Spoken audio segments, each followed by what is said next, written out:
Assalamualaikum warahmatullahi wabarakatuh.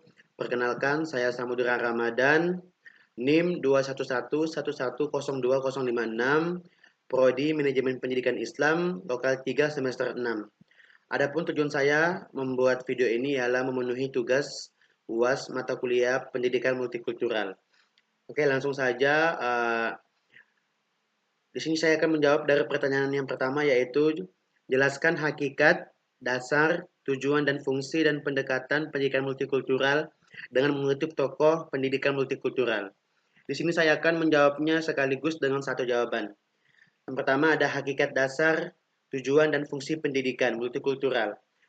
Pendidikan multikultural bertujuan untuk mengakui dan merayakan keragaman budaya, mengurangi prasangka, serta membangun kesadaran kritis tentang isu sosial dan budaya. Dasarnya adalah prinsip kesetaraan dan keadilan. Fungsinya meliputi mendidik siswa untuk menghargai perbedaan dan mengembangkan keterampilan sosial. Kemudian ada soal kedua, yaitu di Indonesia terdapat beberapa organisasi keagamaan yang berusaha memisahkan antara agama dan budaya. Coba saudara jelaskan tantangan dan problematika pendidikan multikultural di Indonesia dalam konteks saat ini. Jawabannya adalah tantangan utama termasuk keberagaman agama dan budaya, politik identitas, dan kesenjangan pendidikan. Problematika meliputi ketegangan antara agama dan budaya, kurangnya pemahaman dan toleransi, serta diskriminasi.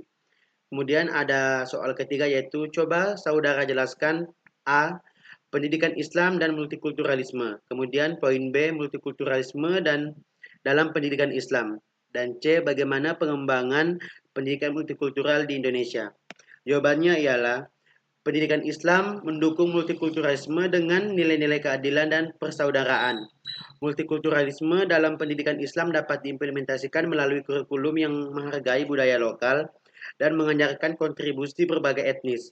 Pengembangan pendidikan multikultural di Indonesia mencakup integrasi nilai-nilai multikultural dalam kurikulum nasional, pelatihan guru, dan partisipasi komunitas. Kemudian ada soal keempat, ialah sebagai sebuah cabang disiplin ilmu pendidikan, pendidikan multikultural memiliki paradigma dan pendekatan. Coba saudara jelaskan paradigma dan pendidikan multikultural. Jawabannya ialah paradigma pendidikan multikultural adalah inklusif, adil, dan menghargai perbedaan. Pendekatan yang digunakan mencakup pendekatan inklusif, kritis, dan holistik. Soal kelima, berikan penjelasan mengenai implementasi pendidikan multikultural melalui pendekatan transformasi di kelas. Proses ini dapat dilakukan dengan cara, jawabannya ialah dapat dilakukan dengan mengembangkan kurikulum inklusif, pelatihan guru, kegiatan kolaboratif, dan dialog antar budaya. Soal yang keenam adalah, silakan saudara jelaskan salah satu review artikel jurnal tugas saudara sendiri dan hubungkan penjelasan saudara dengan implementasi pendidikan multikultural di Kalimantan Timur. Jawabannya ialah artikel yang direview oleh saya sendiri berjudul Implementasi Nilai-Nilai Multikultural di SD Global Inbira School atau GIS dan SD Pelita Harapan Bangsa. Membahas penerapan nilai-nilai multikultural di dua sekolah. Dasar melalui pendekatan kualitatif, tujuan penelitian ini adalah untuk mendeskripsikan dan menganalisis bagaimana nilai-nilai multikultural diintegrasikan dalam kegiatan intrakurikuler dan ekstrakurikuler di GIS dan PHB. Kemudian ada poin utama artikel. Yang pertama ada implementasi kurikulum multikultural. Yang kedua ada peran stakeholder. Yang ketiga ada pengembangan karakter. Kemudian ada kekuatan penelitian. Pendekatan penelitian komprehensif.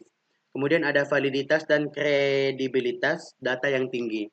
Fokus yang jelas pada implementasi nilai-nilai multikultural. Analisis data mendalam. Kemudian ada kelemahan penelitian, yaitu ada terbatasnya generalisasi hasil. Yang kedua ada potensi bias subjektif. Yang ketiga ada ketergantungan pada data sekunder. Kemudian ada kurangnya pertimbangan fokus eksternal dan yang terakhir ada analisis perbandingan yang kurang mendalam. Kemudian ada relevansi dengan Kalimantan Timur.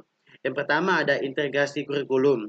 Sekolah di Kalimantan Timur dapat mengadopsi integrasi nilai-nilai multikultural dalam kurikulum lokal, memperkaya konten dengan budaya setempat. Kemudian ada peran stakeholder. Kepala sekolah, guru, dan siswa perlu diberdayakan melalui pelatihan untuk memahami dan mengimplementasikan nilai-nilai multikultural. Yang ketiga ada pengembangan karakter. Fokus pada pengembangan karakter siswa yang menghargai perbedaan, empati, dan kerjasama untuk hidup harmonis dalam masyarakat multikultural.